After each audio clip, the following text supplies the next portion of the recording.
Ya nada más nos falta un minutito para empezar.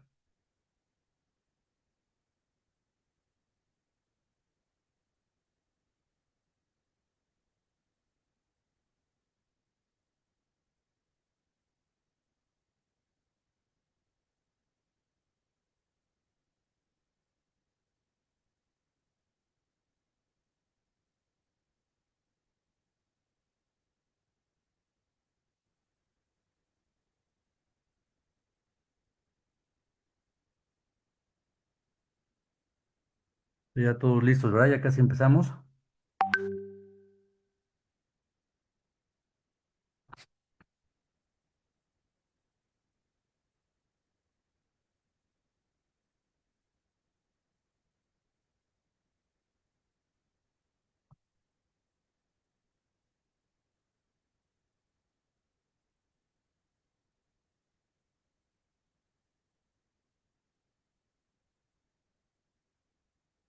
Oye, Siri, apágate. Listo, doctor. Empezamos. 5, 4, 3, 2. Buenas tardes, amigos del Centro de Modelística y Pronósticos Económicos de la Facultad de Economía de la Universidad Nacional Autónoma de México. Me complace mucho recibirlos en esta 85ª reunión trimestral del CEMPE, lo que significa que llevamos ya 85 reuniones prácticamente de forma ininterrumpida, es decir, más de 20 años haciendo estas reuniones, siempre de análisis serio, profundo. Y en esta ocasión me complace muchísimo tener invitados a dos amigos de mucho tiempo, grandes economistas, ¿no? Que van a compartir la mesa hablando de inversión y crecimiento económico, un gran problema que padece la economía mexicana desde hace muchos años, ¿no? En esta ocasión vamos a comenzar con el profesor Fausto Hernández Trillo, que es profesor del Centro de Investigación y Docencia Económicas, donde yo estudié la maestría hace ya mucho tiempo. Fausto es doctor en Economía por la Universidad Estatal de Ohio, es investigador emérito del CIDE, investigador nivel 3 del SNI, ha sido consultor del Banco Mundial, de la CEPAL, autor de numerosos libros y artículos y actualmente es consejero independiente del SAT. Además, lo más importante, que es amigo mío desde hace muchos años, con quien hemos compartido discusiones, eventos académicos y mejor aún, charlas de amigos muy, muy, muy gratas. No menos importante y no menos cercano para mí ha sido también el profesor Gerardo Leiva Parra, profesor de la Universidad Iberoamericana, que nos va a tratar el tema crecimiento económico en el siglo XXI. Gerardo tiene un doctorado por la Universidad de Cornell, dirigió el área de investigación del INEGI durante 15 años. Si alguien conoce las cuentas nacionales y las tripas de cómo funcionan el entramado de variables económicas, sociodemográficas de México, me parece que es Gerardo. Participa en el Comité de Fechado de Ciclos de la Economía Mexicana y es integrante del Instituto de Investigaciones para el Desarrollo con Equidad de la Universidad Iberoamericana. Entonces, sin más, Fausto, vamos a seguir este orden. Comienza Fausto, que nos va a hablar de inversión y política industrial. Sigue Gerardo. Cada uno de nosotros tendremos 20 minutos. Cierro yo y como ustedes ya saben, al terminar las tres exposiciones, hacemos la segunda ronda de preguntas, comentarios, discusión. El chat de nuestras redes sociales están abiertas, por favor, para que por ahí se manifiesten de qué instituciones nos acompañan y también para que vayan haciendo sus comentarios, lo que ustedes consideren conveniente que podamos discutir en la segunda parte de la reunión. Sin más, agradezco nuevamente a la audiencia que nos acompaña, a estos profesores, amigos míos muy entrañables y por favor, Fausto, comencemos. Gracias.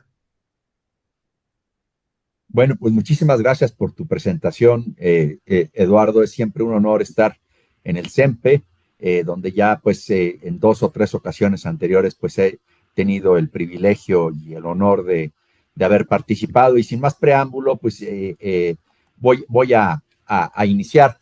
Eh, lo primero que quiero decir es que se habla mucho de política industrial, sobre todo últimamente. No quisiera yo entrar, digamos, en detalle de lo que es política industrial o cómo debe de ser una política industrial. Yo básicamente me quiero enfocar en un paso anterior a cualquier definición de política industrial. Es un poco, ¿se invierte o no se invierte y por qué se va a invertir o por qué no se va a invertir? Y si se fijan aquí, yo le puse con toda premeditación en la portada de esta presentación una especie de cajas de seguridad que tienen los bancos. Hay algunos bancos que incluso tienen una tercera ranura.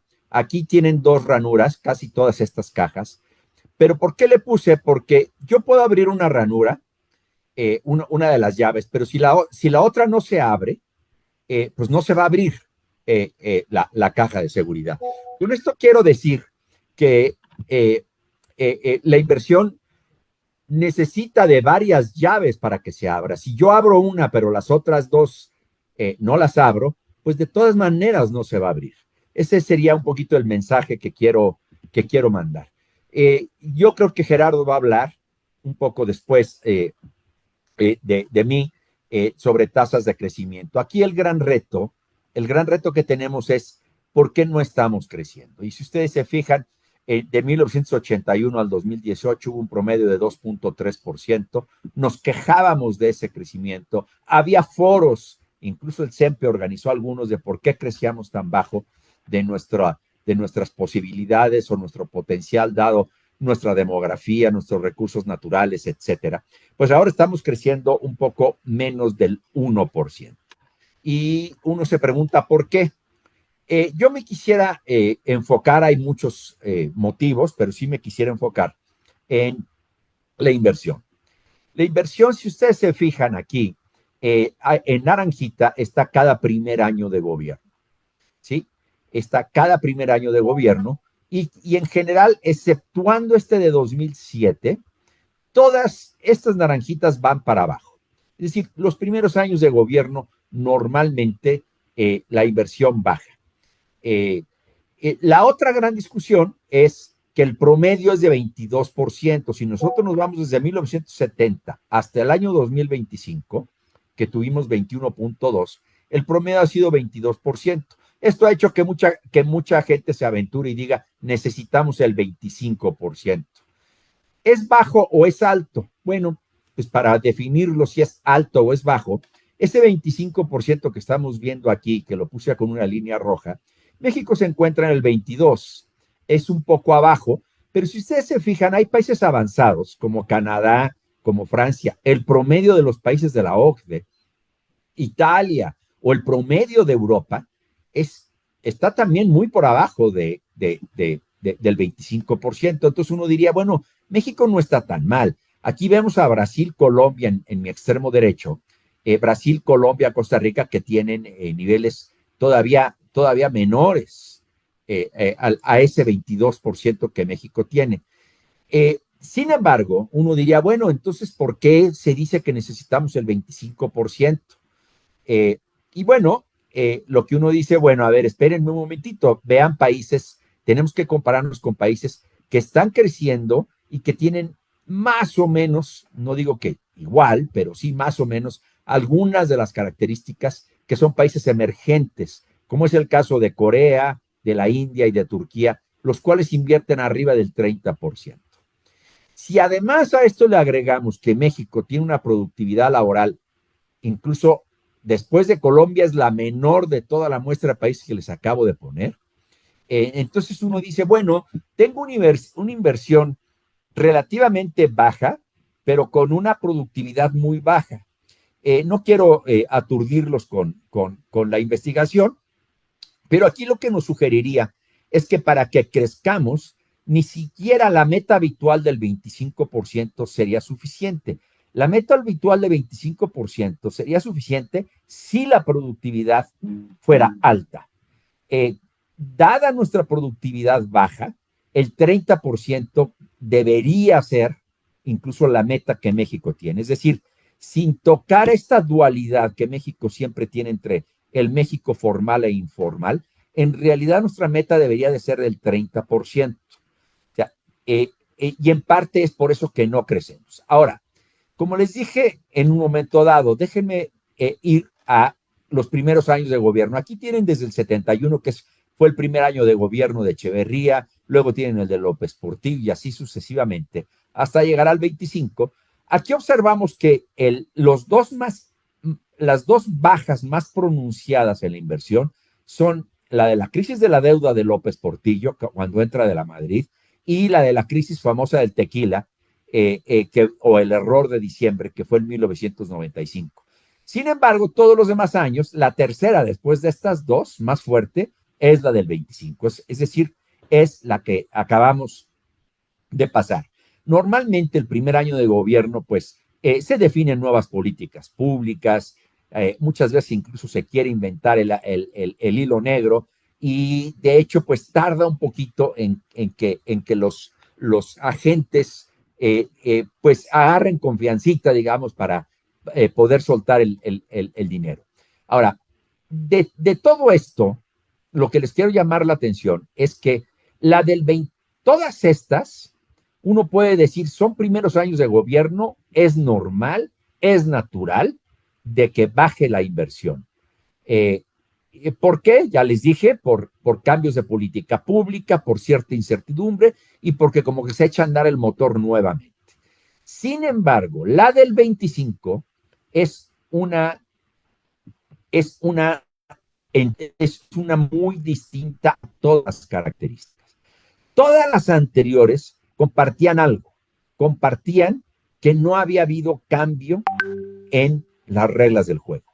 El 2025 se distingue porque hay cambio de las reglas del juego.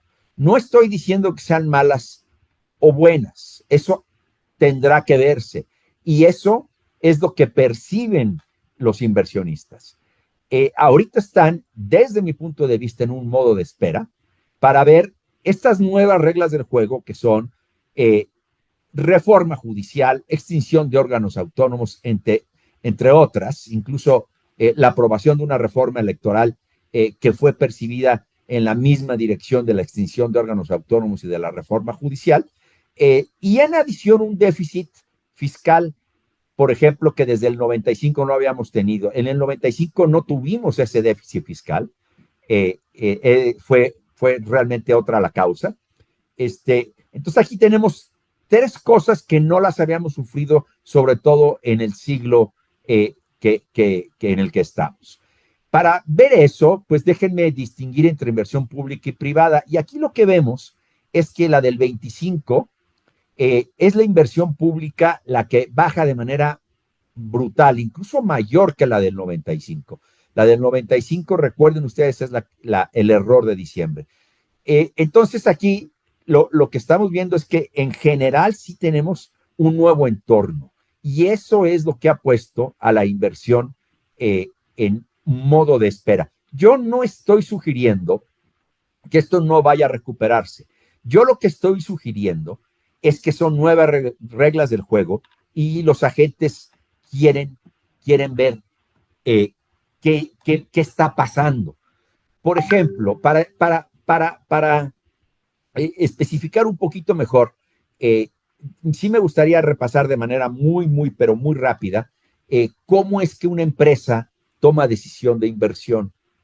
Y lo primero, pues, es que identifica proyectos, los evalúa, analiza un poco el financiamiento, pero el cuarto es examina el entorno. Yo ya voy a un consejo de administración con un proyecto muy rentable, con un proyecto muy bueno, pero vienen los cuatro factores que definen un entorno de inversión de un país. Primero es estabilidad macroeconómica, segundo es infraestructura, tercero es un ambiente político institucional, cuarto es seguridad pública. Aquí los agentes están captando un problema de finanzas públicas en el sentido de que sí, después de 30 años, por primera vez tenemos un déficit alto que está costando muchísimo trabajo en estabilizar. Incluso, básicamente a eso se debe la baja de Moody's de calificación, por unas finanzas públicas que ya están empezando a levantar las cejas los agentes. Segundo, tenemos una infraestructura deficiente que en general tiene mucho que ver con energía, transporte y agua, que son las que dan la competitividad. Sin estas tres, no hay competitividad para la inversión. Voy a irme una para atrás para decir, para ponerles el ejemplo, y esta es inversión pública. La inversión pública generalmente está relacionada con energía, con transporte y con agua. Con esta baja, pues los agentes están percibiendo que la infraestructura no va a mejorar mucho.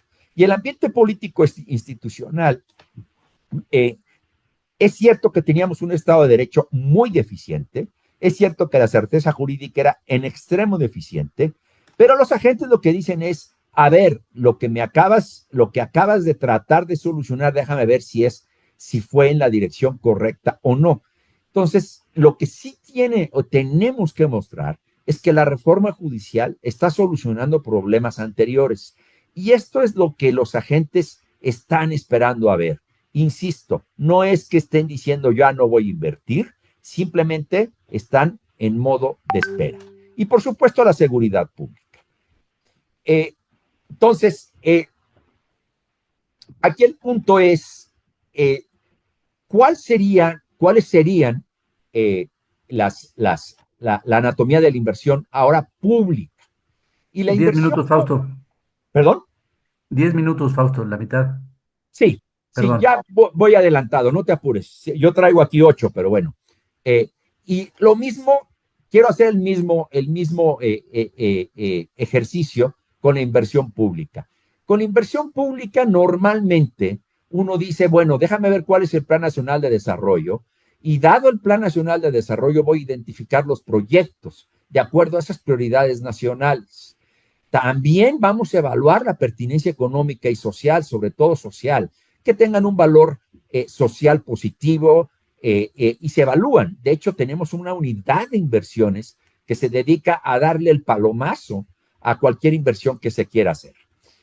Posteriormente también se analiza pues cómo se va a financiar. ¿Hay dinero o no hay dinero del presupuesto público? ¿O vamos a contar con inversión mixta, es decir, con participación privada? Y posteriormente pues tiene que aprobarse en el Congreso, ¿no? Entonces, esta es un poco la anatomía de la inversión pública. En general, hay cosas que no han gustado, sobre todo de la administración pasada, que no hubo una evaluación económica y social y que hubo cambios de regla en la asociación público-privadas. Hoy se está aprobando una nueva inversión, una nueva ley de inversión mixta que tiene algunas de las características que se tenía y que se abolieron el sexenio pasado. Entonces, eso también ha detenido que pueda el sector privado participar de una manera un poco más activa en las tres infraestructuras que decíamos, que son energía, transporte y agua. Lo que insisto es que sin energía, transporte y agua, que son factores importantísimos, sin esa no va a haber inversión privada. Y además, si no está adecuado el marco legal, regulatorio, para que se participe también en la generación de energía, en transporte y agua, pues tampoco la va a haber. Entonces, esto es un poco lo que estamos ahorita viendo. En suma, ¿por qué hay incertidumbre sin precedente histórico? Porque en los últimos 30 años no habíamos tenido un déficit fiscal tan alto que está costando muchísimo trabajo consolidarlo de manera importante. Tenemos una reforma judicial, insisto, aquí las reglas del juego cambiaron y cuando uno cambia reglas del juego, la gente se pone en modo de espera mucho más tiempo que lo que se podría poner en otras condiciones. Esta extinción de órganos autónomos también es una señal que simplemente es una señal. Tenemos que ver cómo actúa la Comisión Antimonopolios, si cambia uno su conducta. Y esto lo ven los agentes, esto lo ven los inversionistas, los consejos de administración que están tratando de decidir si instalar o no un nuevo negocio en México. Y por supuesto no puedo dejar de omitir que también tenemos sin precedente un entorno externo con una renegociación del TEMEC, con cambios en la geopolítica, ahora ya con lo que ya se le llama como la fraccionalización geopolítica, y nos ponen en modo de espera. digamos que esto es lo que ha sido el problema. ¿Cuáles son las propuestas? Yo pienso que el gobierno no ha manejado bien las expectativas, tiene que hacer un esfuerzo en manejar expectativas, tiene que diseñar una ley de inversión mixta que conocemos muy poco porque todavía no se publica, pero ojalá que sea una inversión, una ley en donde también se evalúa la rentabilidad.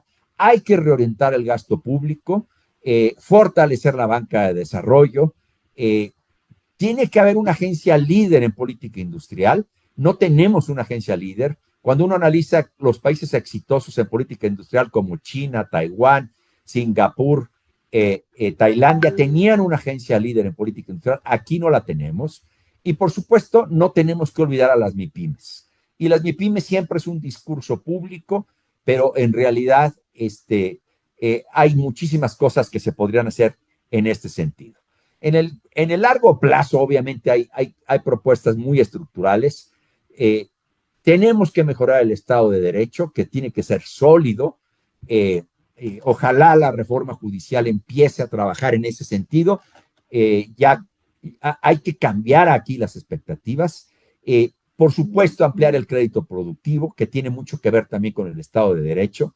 Reducir la informalidad y, por supuesto, hay un umbral que se dice que tiene que haber inversión en infraestructura en los tres elementos que les dije, en 6% del PIB. Hoy se invierten menos del 6% del PIB, es decir, tenemos que triplicar la inversión en infraestructura, pero eso es de largo plazo, eso no se puede hacer de la noche a la mañana. La conclusión, pues, es que no se está invirtiendo lo suficiente. Eh, eh, hay caída de inversión, sí, en todos los años, pero esta caída de inversión es en general muy distinta a la que hemos observado y eso es lo que se tiene que vigilar, que es muy distinta y tenemos que trabajar en la dirección de lo que señalé. Desde mi punto de vista, México tiene que trazarse un objetivo de inflación, de inversión de 30% y México tiene que también que trazarse una meta también de mediano y largo plazo de invertir el 6% para infraestructura. No es solamente el monto, pero es un entorno institucional con certeza jurídica y un buen diseño de política. Eso es mi participación. Fausto, muchísimas gracias. Has puesto en la mesa elementos fundamentales que a mí me gustaría retomar, de que tenemos una muy baja eficiencia de inversión. O sea, es baja, pero su eficiencia es muy baja. Y que niveles altos de deuda como tenemos y de déficit no se reflejan en crecimiento económico como lo fue en los 70s, 80s, que teníamos déficits públicos, pero crecimientos altos. Ahora esos déficits y deudas no se traducen en mayor crecimiento, por el contrario, ¿no? Excelente. Gracias, Fausto. Nos están viendo de la UACJ, de la Universidad Autónoma de Ciudad Juárez. Muchos saludos de la FES Acatlán y Aragón, de la facultad también y del CIDE de tu casa, Fausto. Seguimos a continuación con el profesor Gerardo Leiva, quien nos va a hablar de crecimiento económico en el siglo XXI. Adelante, por favor, Gerardo. Hola, claro, muchas gracias, Eduardo. Primero, pues muchísimas gracias por la invitación a participar. Gustazo de ser parte de este esfuerzo y de compartir este tiempo contigo y con Fausto. Entonces, pues va, comienzo con mi presentación y déjenme comentarles, ¿ya se ve mi presentación? Sí, Se se ve ve muy muy bien, bien, se ve muy muy bien. bien. Perfecto. Ok, bueno, pues entonces, em, pues totalmente de acuerdo con lo que dijo Fausto hace unos momentos. De hecho, pueden ver en mi presentación algunos ecos de sus ideas. Em, y quiero comentarles, pues, digamos, em, algunas ideas en torno al crecimiento económico que está de moda, ¿de acuerdo? El crecimiento económico se ha vuelto un tema ya de política pública. Creo que si hay algo bueno en lo que ha ocurrido a últimas fechas es que cuando menos se tiene la conciencia de que el problema está ahí y hay que hacer algo al respecto.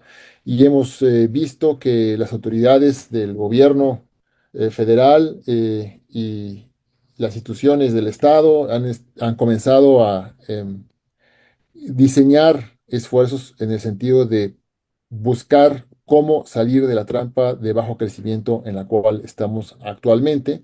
Y ustedes pueden ver en esta gráfica cómo es que, pues sí, de repente hemos tenido algunos crecimientos por encima del 5% en tasas anuales en los últimos 30 años, 40 años. Pero pues también hemos tenido tasas muy bajas de crecimiento. En general, el promedio ha sido bastante mediocre. Y el nivel en los últimos años, pues si ven ustedes las imágenes hacia el final de la gráfica, pues están bastante cercanas al 0%. La economía mexicana ha estado creciendo poco. Digamos, no veníamos con un historial destacable. La tasa de crecimiento promedio entre 2013 y 2018, por ejemplo, fue de 2%, pero digamos, a últimas fechas, pues la tasa ha bajado 1.1%. Entonces estábamos creciendo muy poco y ahora crecemos aún menos. Incluso si nos fijamos en términos per cápita, pues el crecimiento luce bastante peor, porque el nivel actual del ingreso per cápita, digamos, de los últimos 3 años está por debajo del pico que tuvimos en 2018. Si nos fijamos en los indicadores cíclicos que produce el INEGI, vemos que luego de la recuperación de la pandemia en 2020, la economía, considerada a través de un conjunto de variables que integran el indicador coincidente, pues alcanzó un máximo y luego ha comenzado a bajar. No podemos decir que estemos en una recesión, pero sí en una total atonía de la dinámica económica del país. Entonces, estamos en un punto de inflexión crítico en el sentido de que de aquí bien podríamos hacer que las cosas cambiaran. Hasta el momento tenemos de 1980 a 2025 una tasa de crecimiento del PIB promedio anual de pues como poquito bajo de 2%, crecimiento de la población de 1.6%. Entonces, esto nos dice que el crecimiento del PIB per cápita ha sido muy pobre en estos años y la pregunta es cómo podemos romper esa inercia, ¿no? Ahora, en todos los últimos 40 años han pasado una cantidad de cosas. Y tuvimos la década perdida en los 80s y decíamos, bueno, una vez que salgamos de ahí, tal vez ya la economía agarre vuelo, y eso pasó y no agarró vuelo. Y luego dijimos, vamos a abrir la economía, vamos a ser un país que tenga acuerdos de libre comercio con medio mundo, iniciando por el TLC o el TEMEC. Lo hicimos y seguimos sin crecer. Dijimos también, bueno, es que hemos tenido una economía inestable con una crisis sexenales, altas inflaciones, desequilibrios fiscales importantes. Bueno, se logró estabilizar la economía y el país no creció. Y entonces, la esperanza sigue ahí. La transición política también era una esperanza y seguimos simplemente cambiando de escenario y el telón de fondo sigue siendo el mismo, no crecemos. Entonces, una manera de ver esto que nos ayuda a tener una perspectiva más estructural es la medición CLEMS que hace el INEGI. CLEMS es por capital, trabajo, energía, materiales y servicios. Es una medición que tiene el INEGI de 1991 a 2024 y donde nos explica qué es lo que ha hecho que cambie el valor bruto de la producción, ¿no? El valor bruto de la producción es igual al valor agregado más el valor de los insumos intermedios generados, usados para la producción. Y entonces ahí tenemos que este 2.29% de crecimiento se debe en 1.46% se debe a cambios en el capital. Y en 0.25% se debe a cambios en el trabajo. En 0.05 a cambios en el uso de energía en punto 82 al cambio del uso de materiales y en punto 22 al cambio del uso de servicios. Es decir, si nosotros juntamos capital, trabajo, energía, materiales y servicios en su contribución al incremento del valor de la producción, vemos que el valor de la producción debía haberse incrementado en 2,8% en promedio anual durante el periodo en estudio, pero no creció en 2,8, creció en 2,3. Entonces creció por debajo de lo que podemos explicar con la contribución de los factores capital y trabajo y de los insumos intermedios, energía, materiales y servicios. ¿Eso a qué se debe? Eso se debe a que los insumos para la producción y los factores ahora se usan de manera menos eficiente que antes. Y no es que antes fuéramos muy eficientes, pero el asunto es que tenemos, además de lo que decía Fausto en términos de que la inversión es poca y por lo tanto el aumento en el factor capital ha sido lento, pues tenemos que usamos los recursos de los que disponemos para crecer de manera cada vez menos eficiente. Y entonces tenemos una fuerza que está operando en sentido contrario al crecimiento de la economía, que es la eficiencia promedio de la economía, la productividad total de los factores. Y eso es algo que ha venido haciendo que nuestro crecimiento sea aún más lento de lo que correspondería a lo que podemos explicar a partir del aumento en el trabajo y el aumento en el capital y en los insumos intermedios. Entonces, ¿esto a qué nos lleva? Nos lleva a que el PIB de México pasó de ser el 2,6% del PIB mundial en 1980 a ser el 1,6% en 2025. Y nos hemos venido quedando atrás respecto de otras economías que en su momento fueron menos desarrolladas que México y que ahora están muy por encima de nosotros. Consideremos particularmente los países del este asiático, Singapur, Corea, Hong Kong, Taiwán. Y entonces, aparte de ellos, otros, China, India, Vietnam, Corea del Sur, Irlanda, Etiopía, Singapur, Chile, Bangladesh, varios más han tenido una dinámica mayor que la mexicana. Y entonces, ellos han podido, nosotros no. ¿Qué explica eso? Vamos a ver algunas cosas en ese sentido en lo que sigue. En los últimos años, vemos que la confianza en eh, la confianza del consumidor, el INEGI va y le pregunta a las personas acerca de un conjunto de indicadores que tienen que ver con cómo consideran que está la economía del hogar y la economía del país en la actualidad y en el futuro y cómo está la situación actual de la economía como para que se gasten bienes durables, cómo se construye el indicador. Ese indicador se reporta en esta gráfica que ven ustedes en la parte superior izquierda de esta imagen. Y lo que vemos es que de 2004 para acá la confianza de los consumidores se ha venido deteriorando. ¿Está en un nivel crítico? No. Realmente se incrementó bastante con las esperanzas que se generaron con el inicio del sexenio de Andrés Manuel López Obrador en 2018, donde tuvo un brinco este indicador, pero pues ahora pues ya estamos aquí y lo que vemos es que la confianza está disminuyendo de parte de los consumidores. Y en la gráfica superior derecha vemos lo que pasa con la confianza de los productores. El INEGI hace una encuesta a empresas en el país, a sus directivos, para preguntarles acerca de cómo están las condiciones de empleo, de ventas, inventarios, etcétera. Y con eso construyen un indicador de confianza y también les preguntan acerca de la confianza, en particular para este indicador es la confianza acerca de la economía en la situación actual y futura y de la empresa en la situación actual y futura y de las expectativas para invertir en este momento. Entonces, con eso se hace este indicador que ven ustedes en la parte superior derecha de esta gráfica y ahí vemos que la confianza combinada de un conjunto de sectores económicos que incluyen manufacturas, comercio, servicios y construcción, va a la baja y que incluso ha cruzado el umbral de 50 puntos que separa el optimismo del pesimismo. Entonces, confianza del consumidor a la baja, confianza de los productores a la baja y no es entonces de extrañar que pues luego de 2024 la formación bruta de capital fijo, que es la inversión que se hace en maquinaria y equipo, más la inversión que se hace en construcción, ha venido también a la baja y se ha regresado pues a niveles prácticamente iguales a los que teníamos en 2018. Entonces, el Banco de México hace una encuesta a una cuarentena de especialistas del sector privado, gente que realmente sabe mucho de economía, y les preguntan, entre otras cosas, si consideran que es un buen momento o un mal momento para invertir. En los últimos meses se ha repetido el caso de que sean cero los que consideran que el entorno económico de la coyuntura actual es adecuado para realizar inversiones. Entonces, hay, digamos, una mala percepción respecto del presente como momento adecuado para invertir y si no se invierte difícilmente se puede crecer.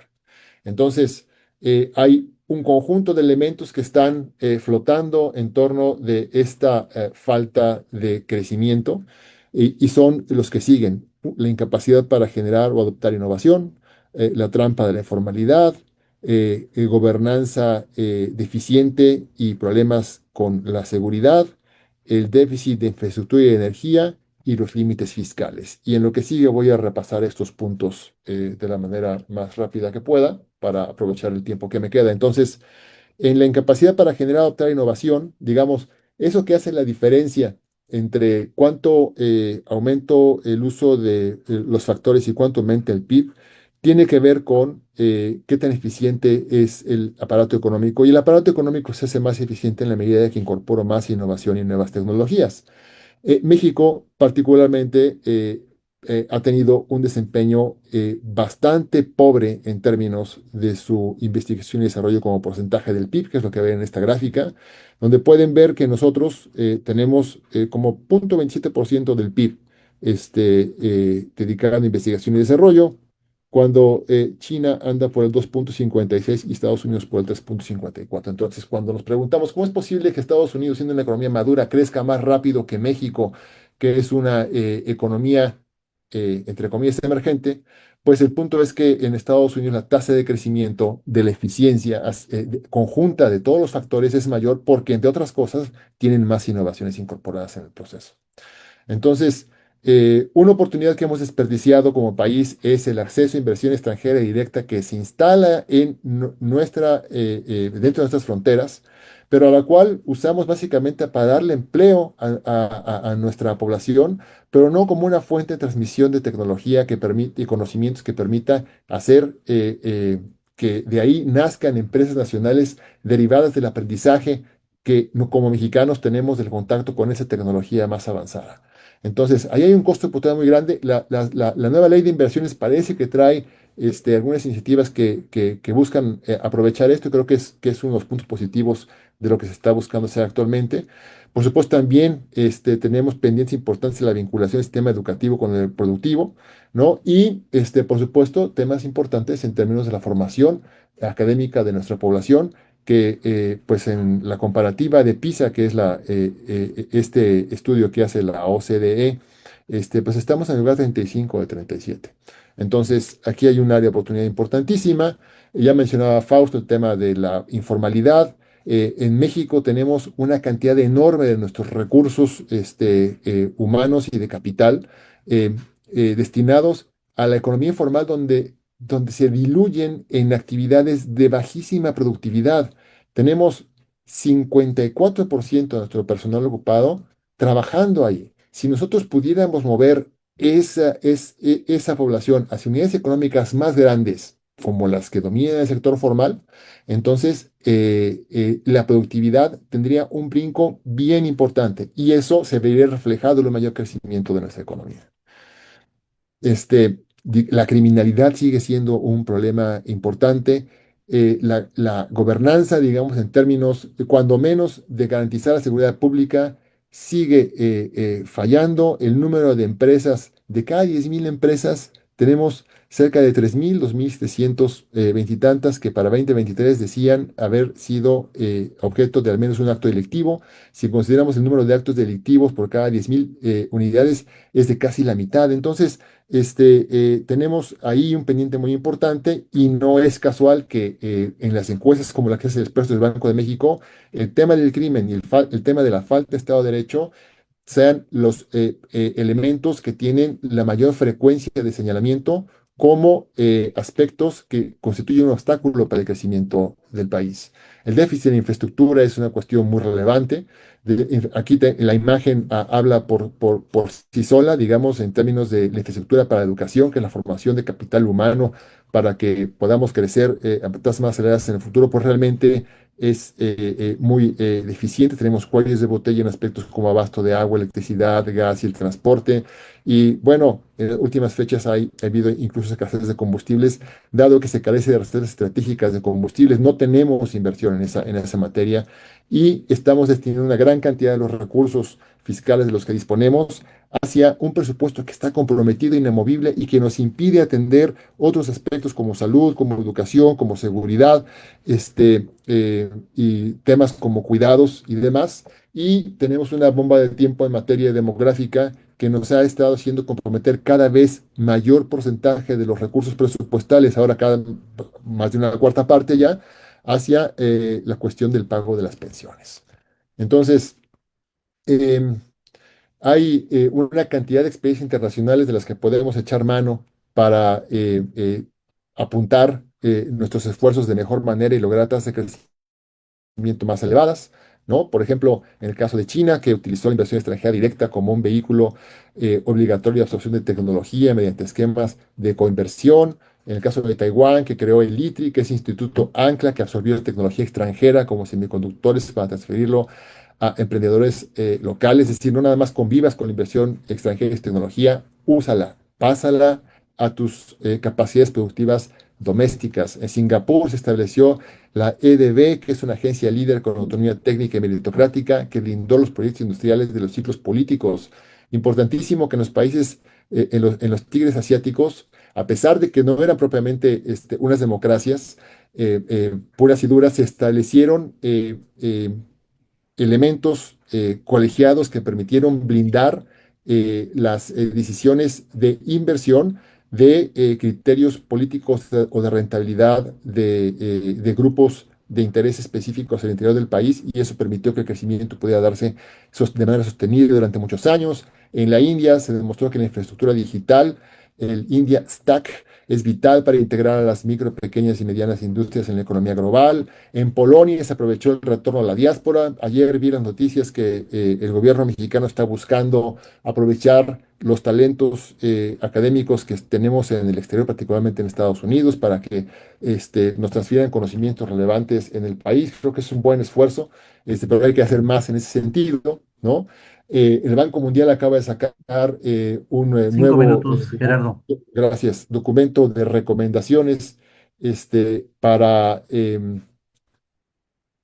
para la promoción del crecimiento económico y ha revisado lo que hizo en 92, me parece que fue su documento anterior, y en este caso está bastante más abierto a la participación de política industrial activa, ¿no? Entonces, hace una serie de recomendaciones en ese sentido.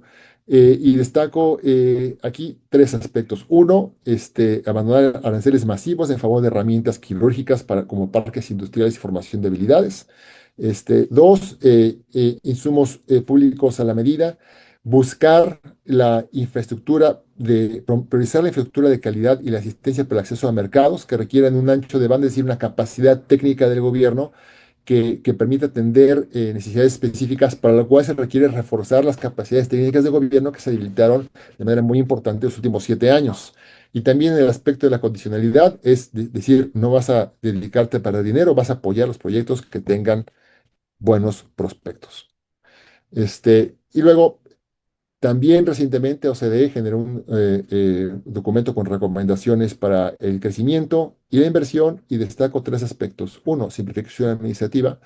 Dos, transición energética para priorizar la inversión en transmisión y distribución eléctrica y facilitar la participación privada en energías renovables para traer nearshoring. Y tercero, capital humano, la formación de recursos humanos en ciencia, tecnología, ingeniería y matemáticas. Nosotros podemos tener acceso a tecnologías más modernas, pero si no tenemos la manera de traducirlas en actividades industriales en el país a través de conocimientos adecuados, pues vamos a perder esa oportunidad una y otra vez, ¿no? Entonces, tenemos que la estrategia actual está dominada por el Plan México, digamos, es la brújula. Nos hablan de polos de bienestar, de soberanía energética, de contenido nacional, y tiene una serie de metas para 2030. Yo creo que son ideas muy interesantes, pero la clave está en los detalles, ¿no? Y entonces, algunas líneas para el enriquecimiento de la estrategia mexicana van por el lado, por ejemplo, desde el institucionalismo, de cuidarnos, de que las instituciones sean eh, inclusivas y no extractivas. Por ejemplo, el tema que ya tocaba Fausto, de la reforma al Poder Judicial, pudiera significar que se establezcan las reglas del juego de tal manera que se beneficie con ventajas a ciertos grupos económicos y políticos, y eso es exactamente lo que no se debe de hacer. ¿No? También, por ejemplo, desde la economía humana, urbana, los polos de desarrollo económico para el bienestar tienen que hacerse de manera tal que reconozcan que la proximidad física es importante. Entonces, no se trata simplemente de poner negocios juntos en un espacio, sino de conectarlos con las actividades de las universidades, de otras fábricas, y que se generen efectos de transmisión de habilidades entre unas unidades económicas y las otras para acelerar la eficiencia del conjunto, ¿no? Y que se promueva el contacto entre las personas y conexiones que faciliten la mayor adopción de ideas innovadoras. Desde la teoría del crecimiento endógeno, por supuesto, es enfocarnos en las capacidades del capital humano y en aprender haciendo. Ahora, un conjunto final de recomendaciones de políticas públicas. Uno, aprender de las experiencias asiáticas y construir una agencia líder independiente. Transformar la ventanilla única en una agencia de inversión con autonomía técnica, estilo Singapur, que blinde los proyectos de los ciclos políticos. Segundo punto, un sistema de información estadística de infraestructura. En México no tenemos un mapa exhaustivo de las infraestructuras de las que disponemos, ni tampoco de su estado físico. Entonces, cuando decidimos generar una nueva infraestructura, lo hacemos un poco a ciegas. Necesitamos ese mapa estadístico y geográfico que nos podría dar un sistema de información diseñado a propósito, como el que tiene, por ejemplo, Canadá. Otro es una reforma a la informalidad, que es desvincular la seguridad social del estatus laboral para que eliminar el subsidio implícito en la informalidad, que hoy drena la productividad, la infraestructura estratégica, como decía Faust, estratégica, como decía Fausto, al menos al 6% del PIB, y este manejo de expectativas del que ya hablaba Fausto, la importancia de echar para atrás los elementos, cuando menos los más nocivos de la reforma judicial, que permitan recuperar un poco de la confianza que a causa de esa decisión de Estado se perdió para el país, y que ha significado una menor disposición a invertir en nuestro territorio. Y si quieres, Eduardo, ahí me detengo. Gracias. Excelente, Gerardo, muchas gracias.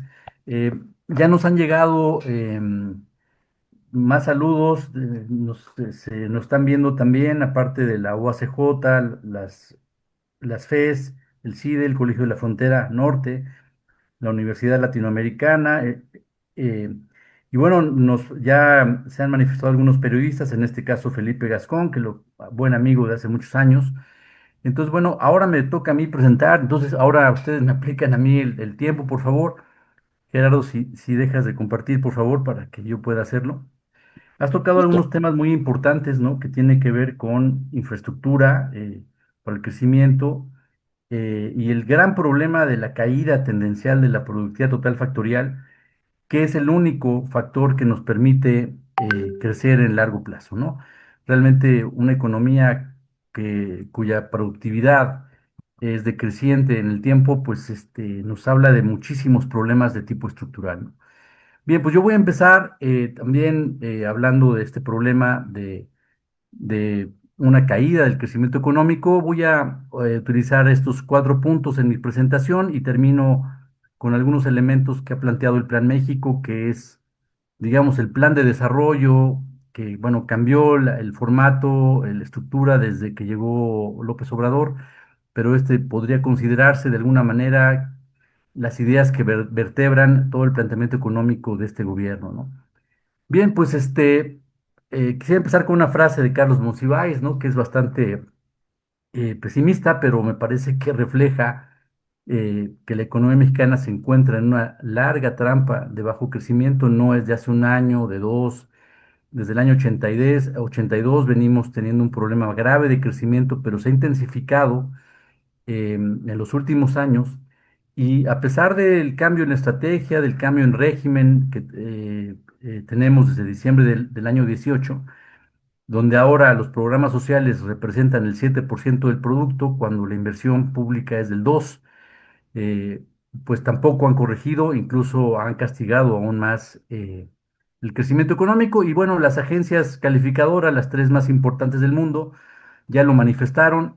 No es un asunto de política política, sino el hecho de que nos hayan castigado el grado de inversión tiene que ver con todo un conjunto de indicadores económicos, ¿no? Bueno, aquí podemos ver el crecimiento del producto potencial, ¿no? Que es la tasa máxima de crecimiento que puede tener el país sin generar presiones inflacionarias adicionales. Y claramente vemos aquí que hay una tendencia decreciente, pero que se acentuó a partir del año 2019, ¿no? Aquí hay un leve repunte que realmente no lo es, sino es el efecto de la caída del año 2020 y el rebote que hubo en los años posteriores, particularmente en 21 y en 22, ¿no?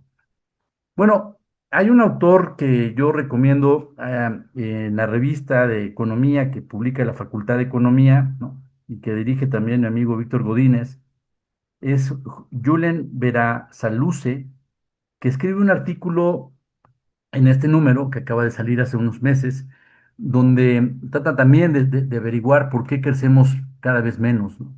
Y él dice que es un monstruo de 9 cabezas que reporta en la mitología griega, ¿no? Y que tiene que enfrentar eh, este personaje de pelo largo que después, en fin, Hércules, y que le corta una cabeza y aparecen tres, y salen tres y luego 9, ¿no? Entonces, bueno, habría muchísimas razones por las cuales crecemos muy poco, ¿no? Aquí yo enuncié 10, pero pueden ser más, ¿no? Yo me voy a concentrar en el segundo, que es en la caída de la inversión privada, que de hecho, si no hay inversión privada, no hay nada. Es decir, cualquier actividad de la vida personal, institucional, económica, etcétera, requiere de inversión. Un estudiante requiere invertir en estudiar, en una casa requiere de inversión en capital doméstico, es decir, la inversión es la palabra clave, ¿no? Y si no hay inversión, pues no hay recaudación fiscal, no hay economía formal, la criminalidad tiende a multiplicarse, aparecen el interés por las rentas, por sacar provecho, se deteriora el Estado de Derecho, el capital humano se deteriora, lo mencionaron mis compañeros, la prueba PISA salimos muy mal, cada vez peor. eh, y bueno, podremos añadir más puntos inclusive, ¿no? De por qué México está en ese problema, ¿no? Bueno, yo aquí tengo los coeficientes de inversión de largo plazo de los últimos casi 60 años, ¿no? Y tenemos que el coeficiente de inversión, o sea, la división del PIB de la inversión privada y de la inversión pública a producto, pues en el caso de la privada está estancada desde hace prácticamente 20 años, representando cerca del 18, llegó a 22 en el año 2024 por el cierre de las obras faraónicas. Pero la inversión pública, ¿no? Que aquí podemos ver claramente, pues ha tenido una trayectoria decreciente, y por la forma en que se ha definido la política económica en los últimos 7, 8 años, esto no puede crecer. Es decir, hay un compromiso en los programas sociales, hay un problema grave en las pensiones, en los retiros, el problema de la deuda, del déficit que han crecido con tasas de interés altas, que difícilmente podemos pensar en una recuperación importante de la inversión pública. Y esto se manifiesta entre muchas otras cosas, que una economía no crezca, en un incremento de la tasa de informalidad, pero peor aún, es un incremento brutal, prácticamente de 3 veces, de las condiciones críticas de ocupación, que son empleos que trabajan muy pocas horas ganando muy poco, o empleos de mucha duración, más de 48 horas de trabajo semanal, ganando hasta 2 salarios mínimos. Es decir, una proporción prácticamente del 36% de la población mexicana está en condiciones críticas de ocupación, de muy baja productividad o incluso negativa, y la tasa de informalidad laboral ha venido creciendo en los últimos años. Por otro lado, hay una compresión como consecuencia también de la política económica de casi el 40% de la población mexicana que gana hasta un salario mínimo. Ellos no pagan impuestos, es población no contributiva, que sí exige derechos, pero no los paga. Y por el otro lado, la gente que gana más de 5 salarios mínimos ha caído de una manera estrepitosa, casi de representar el 12% de la población, ahora es gruesamente el 2%, ¿no? Ellos sí pagan impuestos. Entonces ahí tenemos un problema fiscal fundamental. Por otro lado, si tenemos aumento en los salarios mínimos reales y hay una compresión hacia el grupo que gana ese tipo de salario, pues eso genera costos laborales muy importantes que están castigando de manera fundamental la generación de nuevos empleos. Vemos, si quitando las crisis del 2009 y 2020, tenemos claramente en un contexto de no crisis internacional un problema de agotamiento en la generación de empleos y de un crecimiento económico que va hacia abajo de una manera fundamental. Pero no solo eso, sino las expectativas empresariales, que son, ya lo mostró Gerardo, bastante negativas.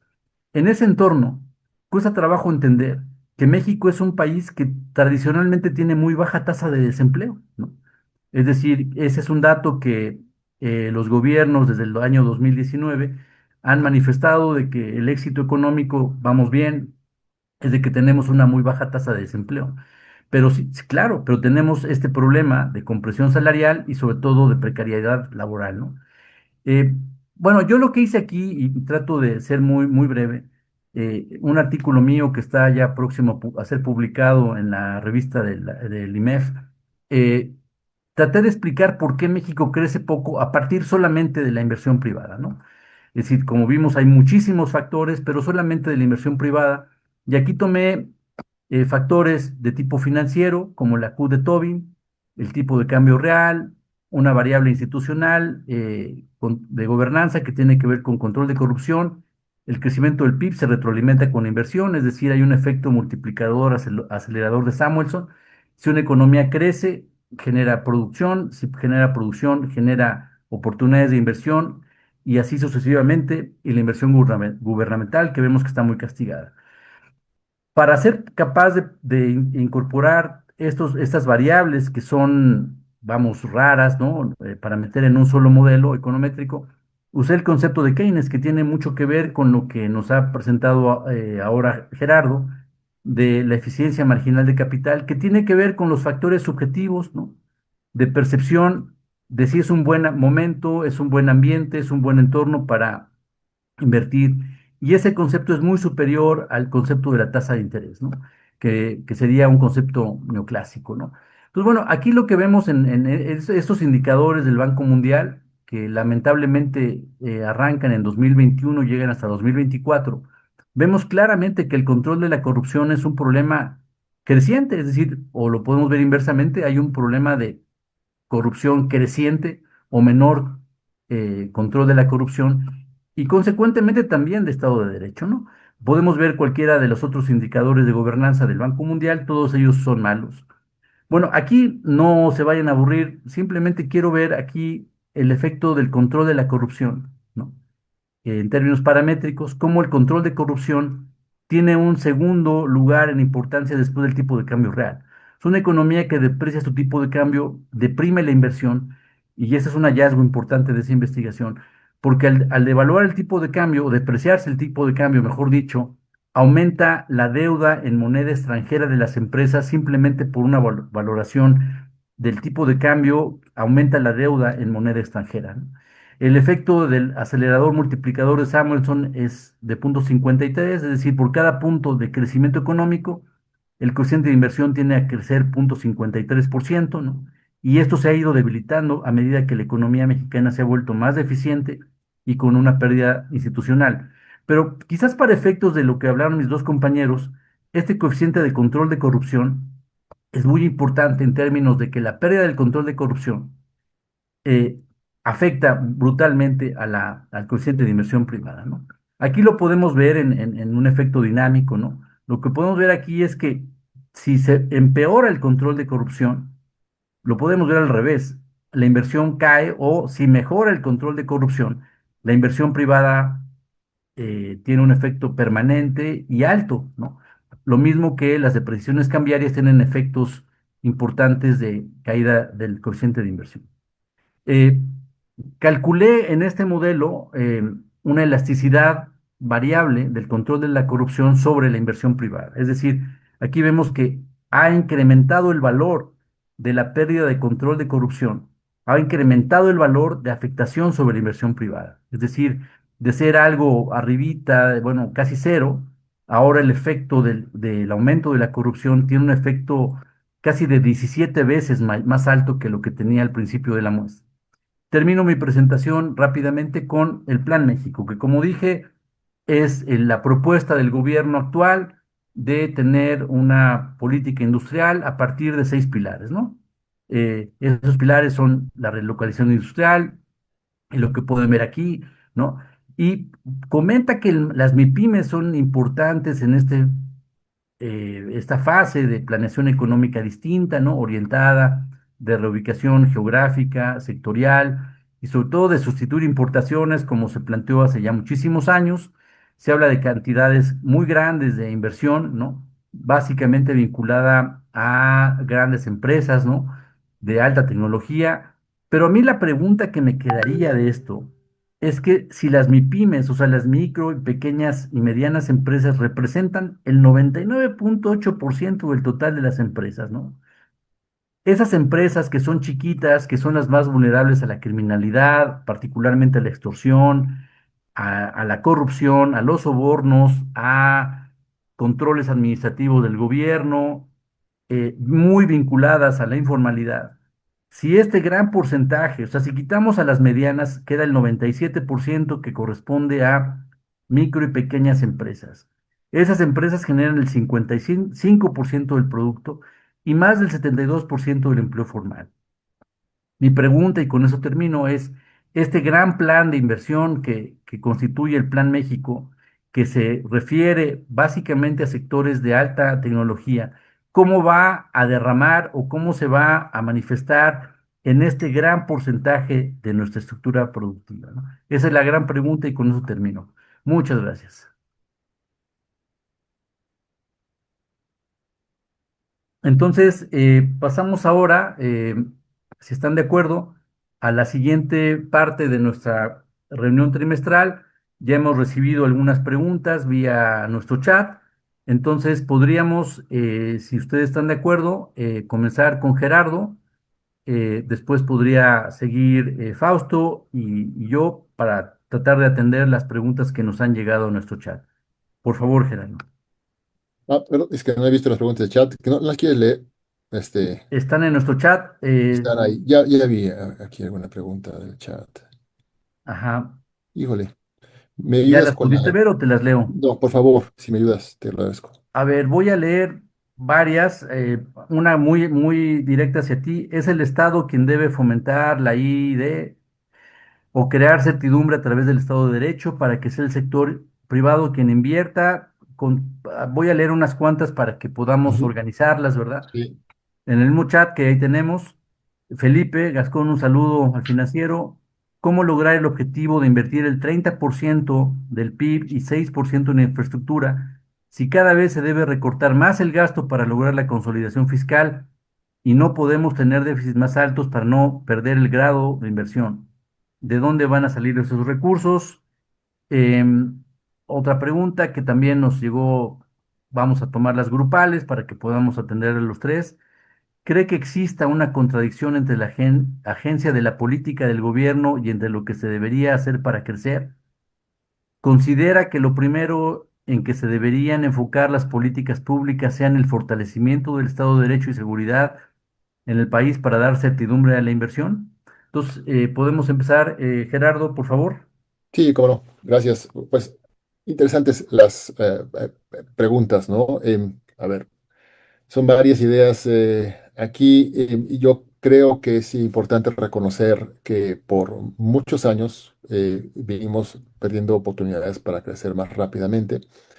Em, em, una de las razones de eso fue que le hemos tenido mucho miedo a la política industrial activa. Em, y sin embargo, las experiencias más exitosas de crecimiento y de transformación de países pobres en países ricos en las últimas décadas eh, implican el uso de política industrial activa de distintos tipos. Este, pero eso supone un conjunto de reglas del juego que impidan que los objetivos finales de esa acción de política industrial sean el de privilegiar a ciertos grupos de interés en específico, ya sea grupos políticos o grupos económicos, ¿no? Entonces, para eso se requiere de un establecimiento de reglas que den garantías en términos de que lo que se está promoviendo a final de cuentas es el crecimiento de la economía y la búsqueda de su mayor eficiencia y competitividad.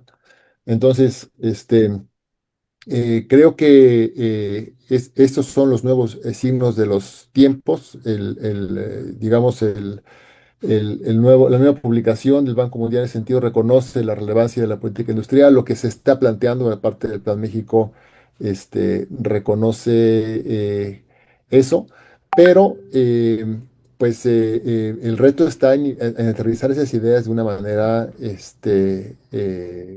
razonable. Em, en el papel del gobierno y del Estado aquí pues, es central, ¿no? O sea, no nada más para garantizar las funciones básicas del Estado en términos de garantizar la paz social y la seguridad y la impartición de justicia de una manera equitativa y creíble, sino la intervención más directa en otros aspectos. Se señalaba, por ejemplo, el tema de la investigación y el desarrollo. Y por supuesto que ahí tenemos áreas de oportunidad importantísimas en la participación del Estado como una agencia que promueva, no una que necesariamente desarrolle la idea, pero sí que promueva, por ejemplo, reglas para que se acelere la transferencia tecnológica de la inversión extranjera en los nacionales a través del establecimiento de alguna agencia que permita capturar o cachar esas oportunidades tecnológicas para el bien de los mexicanos o algún otro sistema de reglas que nos ayude en ese sentido, ¿no? También están cuestiones como las reglas, decían, si cada vez el sistema fiscal te permite tener menos recursos, digamos, de los que puedas usar libremente para promover el desarrollo y el crecimiento, ¿cómo le puedes hacer? Pues buscando una mayor participación de inversión privada. Por ejemplo, tenemos reglas en la nueva ley de inversiones que nos hablan de que para la inversión en infraestructura de electricidad, el gobierno tiene que tener el 54% de la inversión.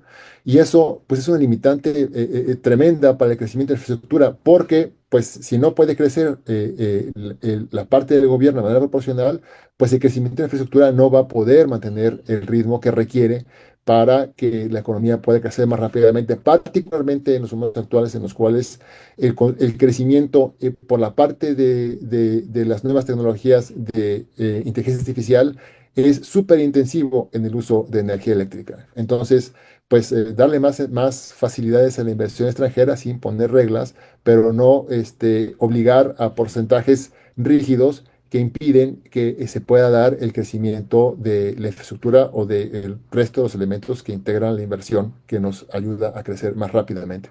Si quieres, ahí la dejo para una siguiente intervención más adelante. Muy bien, siguen llegando preguntas para que las podamos ver en nuestro chat. Fausto, por favor. Sí, muchas gracias, muy buenas preguntas. Yo coincido con Gerardo que las preguntas son buenas y muy retadoras. Solo hay una que no entiendo, que dice, ¿cree que exista una contradicción entre la agencia de la política del gobierno y entre lo que se debería de hacer para crecer? Como que se me hace que a lo mejor cuando la transcribió Manuel, algo se enchuecó por ahí o el corrector de palabras, no sé, porque no le encuentro cómo contestar esa pregunta, pero bueno, me voy con la otra. Sí creo que para crecer se necesita primero un Estado de Derecho y seguridad. Eh, eh, por supuesto que sí lo creo ahora. Obviamente que no estamos hablando de que se necesita primero el Estado de Derecho y después crecer. Eso no podría ser, no, vamos, en términos prácticos no se puede. Yo creo que se tiene que ir trabajando de manera paralela, ir mejorando el Estado de Derecho. Insisto, no es que tuviéramos un sistema judicial muy bueno, de hecho era muy malo, de hecho, de verdad era deficiente y malo, eh, y había que cambiarlo. Ahora, si lo cambiamos en la dirección correcta, no soy yo para juzgarlo, pero sí hay cosas que personalmente no me gustan, que son que se tengan que elegir. Por ejemplo, los jueces. Creo yo que eso no es necesariamente lo que la ciudadanía demandaba. La ciudadanía demandaba un sistema judicial que pudiera resolver más expeditamente, que bajara la corrupción en el sistema judicial, que además fuera más competente. Eh, Hay cosas que podemos hacer ahorita, tomando ya como el sistema judicial que existe, podemos sí exigir que para acceder incluso a ser votado por la ciudadanía, sí tiene que haber, y creo que en esa dirección va lo que acaba de plantear la presidenta, y que existe un examen de conocimientos y que tenga un mínimo. Creo que eso podría solucionar algo. Ahora, hay que entender mucho, no quiero ser radical, porque habrá gente que me diga, mire, el Estado de Derecho en China no es tampoco muy eficiente y tienen un nivel de inversión muy alto. Bueno, resulta difícil compararnos con China, pero también es cierto, y sí quisiera mencionar esto, que hay inversión extranjera que al revés viene a México porque el Estado de Derecho es débil. Hay ejemplos, no quisiera yo ahorita mencionar nombres de empresas, pero hay empresas que se instalan porque la regulación ambiental es muy laxa. En sus países de origen muchas veces no podrían hacerlo. Hay otras que se instalan porque hay un cierto poder de mercado. ¿Por qué? Porque la regulación en términos de competencia, con todo y que era autónoma, pues eh, había deficiencias en términos legales, en términos de los dientes que se le daba a la ley de competencia para poder ejercer un procedimiento de manera un poco más estricta. Y además, pues eso tiene una relación muy fuerte también con el sistema judicial. Se amparaban muchas veces después de las resoluciones que tenía la Comisión de Competencia. En efecto, alguien me va a decir, oye, pero si somos tan deficientes, ¿por qué sigue viniendo inversión extranjera? Bueno, el punto no es ese. Hay inversión extranjera. Ayer se daba un dato de que tenemos históricamente una inversión extranjera alta, lo, lo cual, claro, también es cierto que se descansó mucho en utilidades que ya se generan, que se reinvierten en el país. Claro que las empresas grandes aprenden a navegar las aguas del sistema judicial mexicano. La pregunta es más bien, si tuviéramos algo más sólido, podríamos tener muchísimo más inversión extranjera y mucho más diversificada en términos sectoriales, mucho más diversificada en términos de tipo de capital. Ese es el verdadero asunto. Entonces, por eso es que sí creo que la seguridad pública y el Estado de Derecho podrían hacer que se detonara un poco más la inversión. En eso sí estoy completamente de acuerdo. Y bueno, Gerardo mostraba una gráfica que hemos tenido inversiones muy altas, o no fue si fue Eduardo o Gerardo. Claro, cuando en los 80, pues claro que hubo inversión alta, pero fue el descubrimiento de yacimientos petroleros, una inversión pública muy fuerte financiada con crédito que desembocó precisamente en la deuda externa. Entonces, sí también tenemos que tener cierta cautela en cómo se financia ese tipo de inversión. Sí demandamos mayor inversión en infraestructura. La inversión en infraestructura ha ido en detrimento en los últimos años, ya lo dijimos, creo que aquí los tres reparamos en lo mismo.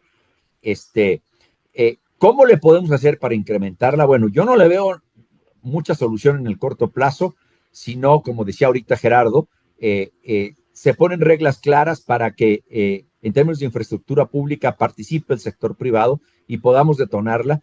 Y en segundo lugar, no podemos patear el bote. Ya se ha pateado el bote mucho. Es una reforma fiscal que tiene que existir. De otra manera, no van a existir los recursos para poder incrementar la inversión pública. Eso es un hecho. Yo pienso que no hay vuelta de hoja. Yo pienso que ya fue una advertencia la calificación de Moody's, que por cierto, la literatura señala, y no lo he visto en ninguna columna, por cierto, que he leído de los periódicos. Si quieren, hay un análisis muy bonito de un artículo académico en el que examinan cuál de las tres calificadoras es la más barco y cuál es la más exigente. Y se les voy a dar en términos, la más exigente es Moody's, la intermedia es Standard & Poor's y la más barco es Fitch. De hecho, cuando ustedes ven calificaciones de estados y municipios más barco, el más barco se confirma la regla. Fitch es la más bajita. En fin, Moody's, que es la más exigente, nos ha bajado la calificación. Es una advertencia muy fuerte y yo sí creo que no hay de otra. En 2027, después de las elecciones, va a haber una reforma fiscal. Tiene que haber una reforma fiscal. Más bien ahorita lo que debemos de empezar a discutir es qué tipo de reforma fiscal va a haber. Y aquí es donde vamos a diferir muchísimos. Aquí sí, probablemente los tres que estamos al frente en esta exposición, vamos a diferir. Cada uno tiene su idea de reforma fiscal. Entonces, yo aquí la dejo, Eduardo, para que tú le des.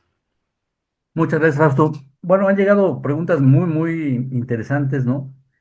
Eh, bueno, a mí me parece que esta advertencia, ¿no? Yo la tomaría así, una advertencia muy seria, que lamentablemente yo he escuchado como que tiene un sesgo político contra el gobierno mexicano. Yo no lo veo así, eh, porque hay razones técnicas para hacer esas calificaciones, ¿no?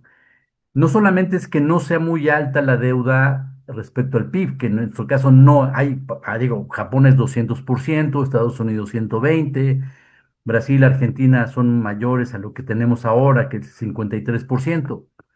No es eso, sino su capacidad de pagar, medida por la capacidad recaudatoria, que es muy baja en México, es de las más bajas de América Latina y del mundo, y por la expectativa de crecimiento económico.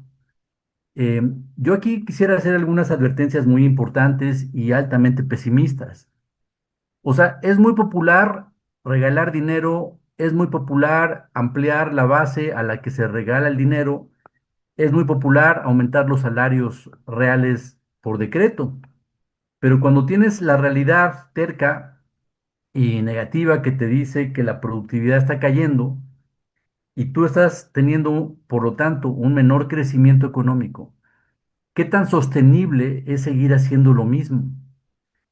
Yo aquí creo que eso es una amenaza muy grande, muy grande. Es decir, costos laborales crecientes, o sea, aumentas el salario de manera muy relevante, lo cual es popular, sí, habla de un reconocimiento de la clase trabajadora, pero al mismo tiempo la productividad de esa gente es cada vez menor. Consecuentemente, como patrón, como empresario, tienes un problema enorme de costos laborales que afecta tu rentabilidad y tu capacidad de invertir o de reinvertir. Por eso es que cada vez se generan menos empleos formales, ¿no? Pero no solo es eso, sino que de encima las reformas económicas, institucionales y políticas que se hicieron en los últimos 8 años, todas ellas son contrarias al crecimiento económico. O sea, ninguna de ellas favorece ni la confianza, ni las expectativas, ni la eficiencia marginal del capital, o sea, que la confianza subjetiva de los empresarios, bajo ningún concepto. Pero más aún, el hecho de que ahora tengas que por reforma constitucional estés gastando el 7, el 8% del producto en regalar dinero, lo que estás haciendo es castigar la inversión pública. Y yo no veo en ese contexto cómo puedes incentivar la inversión pública para o detonar el Plan México, porque en gran medida se basa en infraestructura, en electricidad, en gas, en agua, en varias cosas energéticas que si no tienes energía no mueves nada. Entonces yo creo que aquí hay contradicciones muy importantes entre lo que las reformas populares, populistas que se hicieron en los últimos 8 años, que son contrarias a condiciones de oferta más favorables al crecimiento económico, y que eso difícilmente puede hacer que la expectativa de crecimiento económico se recupere pronto. Entonces yo quiero por favor compartir un slide que yo había hecho. No sé si lo están viendo, por favor nada más díganme si lo ven. Eh, bueno, aquí yo enumeré muchas causas de por qué estamos en esa trampa de crecimiento. Unas pueden atenderse más rápido que otras. Si hablamos de, por ejemplo, de poco y mal capital humano como evidentemente eso lleva a generaciones, mejorar la capacidad de capital humano de la gente, o sea, que la misma persona tenga más capacidad de producir mejor, de hacer mejor las cosas. Pero hay otras, digamos, penetración tecnológica en la producción, que es lo que quiere hacer el Plan México, se puede hacer quizás un poquito más rápido.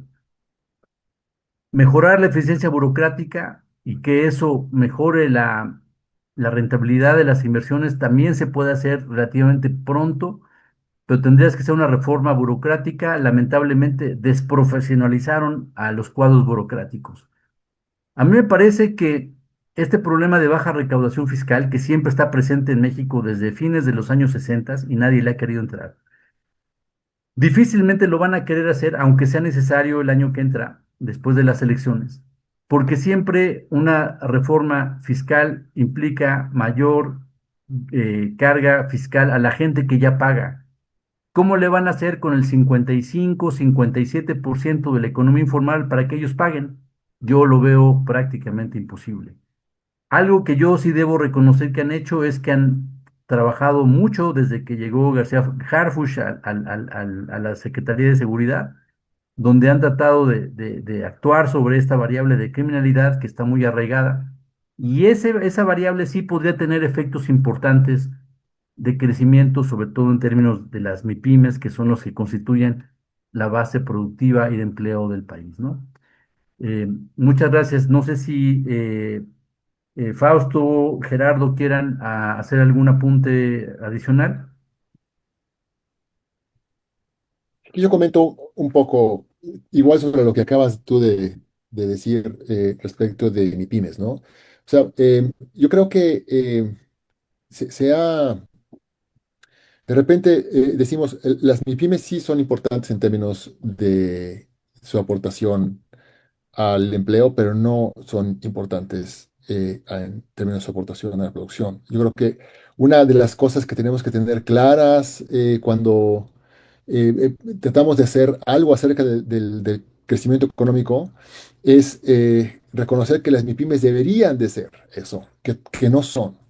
Si vemos los datos, por ejemplo, de los censos económicos, vemos del total de las unidades económicas reportadas en los censos económicos, casi 5,5 millones, eh, el 0,2%, o sea, no 1%, 0,2% son unidades económicas con 250 personas ocupadas o más, a las cuales llamamos grandes. Bueno, este 0,2% eh, ocurre que genera el 28,7% del empleo que se refleja en los censos económicos, pero más interesante, casi el 55% del valor agregado generado. Entonces, tenemos una enorme concentración de la capacidad productiva en unas cuantas empresas. Cuando hablamos de la inversión, es básicamente de ese pedacito chiquitito de empresas que es lo que determina las diferencias importantes en términos de la capacidad instalada en maquinaria y equipo en el país, cuando menos la parte que incide de manera más importante en la producción. Tenemos una enorme cantidad, ya lo decía Eduardo, más del 95% de las unidades económicas pues con menos de 10 personas ocupadas. Y esto es sin contar las grandes cantidades de unidades económicas que no tienen establecimiento, que no cuenta el censo económico. Entonces, una dispersión enorme de recursos humanos y de capital en esas unidades chiquitas y unas cuantas unidades grandes, competitivas, eficientes, con capacidad tecnológica importante, que son unas poquitas y que son las que hacen la diferencia. Y cuando vemos, por ejemplo, que a últimas fechas, el empleo en el país parece haber crecido. Bueno, si nos fijamos en las unidades económicas más importantes, ahí no está creciendo, ¿no? Y eso tiene como consecuencia que el país no puede crecer, porque esas unidades económicas grandes ni están invirtiendo ni están contratando más gente. Hay que ver, por ejemplo, los indicadores IPOSE e IGRESE que publica el INEGI, que captan con certeza estas unidades económicas grandes, entre otras, y eso nos ayuda a tener un diagnóstico de cómo es que en la actualidad no estamos pudiendo crecer. Porque no nada más porque no estamos siendo más eficientes, sino porque no le estamos metiendo más capital y más trabajo ahí donde importa. Y un comentario final es la parte del tipo de cambio que nos ha hecho que podamos tener un crecimiento en el consumo durante los últimos años, que es totalmente desproporcionado con respecto del crecimiento en el PIB. Pero esto es fundamentalmente una cuestión de precios relativos. No es ese aumento en el consumo importantísimo que hemos tenido, sobre todo de consumo de bienes importados. Es consecuencia fundamentalmente de un cambio de precios relativos internacionales. Y no está amparado en un crecimiento en la capacidad de generación de bienes y servicios del país. Y por lo tanto, cuando esos precios se corrijan, el consumo se verá corregido de manera muy violenta y eso pudiera ser tremendamente doloroso y aún independientemente de que pudiéramos tener o no una recesión. Ahí lo cierro. Gracias, Gerardo. Me gustaría mucho, si me permites, Fausto, hacer un apunte sobre lo que acaba de comentar Gerardo, sobre el tipo de cambio, ¿no? Eh, Creo que lamentablemente desde hace algún tiempo se considera que el éxito o el fracaso de un gobierno es el tipo de cambio, ¿no? Entonces, un gobierno que depreciaba al final, pues era un fracaso, ¿no? A pesar de que pudiera haber tenido éxitos o logros en otros ámbitos, el hecho de tener una depreciación al final era sinónimo de fracaso y por el contrario, si tenemos un tipo de cambio fijo o en este caso apreciado, era sinónimo de éxito. Yo aquí quiero presentar esta lámina, ¿no? Que obvié en mi presentación, pero que me parece muy relevante, ¿no? O sea, tenemos una trayectoria de depreciación cambiaria histórica, digamos, desde que se nos vino el mundo encima, desde el año 82. Es una historia de depreciación cambiaria sistemática. Pero desde el año 2021, lo que tenemos ahora es una apreciación cambiaria muy preocupante. Es decir, mucha gente podría decir que eso muestra el éxito económico del país. O sea que por primera vez en la historia del país tenemos un tipo de cambio que se ha fortalecido. Es decir, que no tenemos un problema de depreciación cambiaria, ¿no? Sino incluso de apreciación cambiaria. Y yo creo que eso es una lectura incorrecta, porque no solamente estamos hablando de que eso, deprima el crecimiento económico y ha provocado un incremento de bienes de consumo final importantes por la apreciación cambiaria, que eso en algún momento tendrá que corregirse y tendrá efectos inflacionarios y de caída en el consumo privado que, aunado a todos los problemas que tenemos, bien podrían alimentar inquietudes y conflictividades sociales y políticas. Y gracias. Fausto, por favor.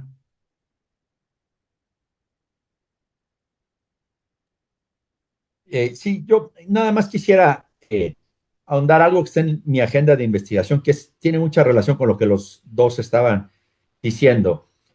No quiero repetir el asunto de las sobre todo, microempresas o pequeñas empresas. Eh, yo pienso que aquí hay dos cosas. La primera es, he empezado a hacer un pequeño censo personal. La verdad es que no me he metido a las bases de datos que ha mencionado Gerardo. Y hasta donde yo sé, y eso sí, ya no sé si lo hicieron o no, ya iban a empezar a ponerle una clave a cada negocio en los censos económicos, pero la verdad es que no lo he visto, o sea, no lo puedo verificar, o sea, no sé, pues. Pero lo que sí les puedo decir es que yo he hecho mi pequeño censo. Ya lo que me llama la atención y que lo tengo en mi radar de investigación es la cantidad de recursos que se desperdician, pero por no saber qué abrir. Hace ratito les dije anatomía de la inversión, hay que identificar un proyecto, hay que evaluarlo. Bueno, esto hay que transmitirlo, creo que en educación secundaria, que además es obligatoria, de que hay que saber, en primer lugar, si hay demanda o no hay demanda. Miren, yo he seguido mucho una población muy pequeña en donde veo que abren y cierran negocios. La gente abre con mucha ilusión su negocio, invierte sus ahorros y a los 2 o 3 meses lo cierran. Hay una especie de ignorancia en el sentido de que he visto ferreterías, porque la ferretería del pueblo, pues, es muy exitosa, luego abre una segunda y más o menos, pero luego hay 25 y no hay mercado para un pequeño pueblo para 25 ferreterías. Y al ratito uno ve que 23 truenan. O sea, esta cultura, tienditas, por ejemplo, también, se abren mucho y luego se cierran. Bueno, y luego me puse a seguir, dije, a ver si esto se da. En centros comerciales uno ve grandes de la Ciudad de México, en zonas pues residenciales, también cierran muchos locales. Uno dice, ¿cómo es que se les ocurre poner esta tiendita o esta tienda de ropa de bebé al lado de Liverpool y del Palacio de Hierro? Y claro, uno los ve y truenan. Hay un desperdicio de recursos por no saber identificar negocios. Y aquí es donde creo que se puede hacer mucho vía educación. La otra también es que la gente le dice, voy a compartir, por cierto, también eh, la otra gente dice, que es la banca de desarrollo. Miren, se habla mucho de Brasil, se habla mucho de Brasil, eh, este es el monto de recursos que tiene la Banca de Desarrollo de China, este es el monto de recursos que tiene un solo el Banco de Desarrollo de Brasil, y este es el monto de recursos que tienen las tres bancos de desarrollo mexicanos más grandes, que están completamente fragmentados, y además tienen un mandato, no tienen un mandato de industrialización, son garantes.